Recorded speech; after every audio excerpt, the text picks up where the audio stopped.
First of all, the biggest problem with forward folds is when you are folding over, you are lengthening a great deal the space between the vertebrae and the back of the spine, and you are compressing a great deal the space between the vertebrae and the front of the spine. So compression and then lengthening, and it ends up looking like that. That can create some problems, especially if there already are problems.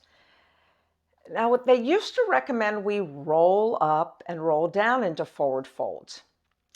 And that's one of the parts of yoga that has been really thrown out, unless you are a person that has an amazingly strong core.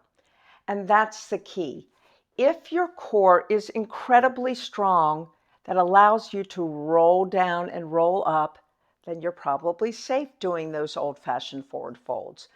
But the new way of looking at forward folds is that you actually lead with the back of your spine between the shoulders, lengthening your entire spine the whole way up and the whole way down. The other way to think about this is hinging here at the hips, right? These are your hinges. This is not meant to be a hinge. So being aware of lengthening on the way down and lengthening on the way up by drawing the shoulders back. And here's tip number 2, bending the knees. In fact, when I teach people forward folds initially, I have them bend the knees so much that their belly is lying on their thighs. Then from here, we lower down and drop the head.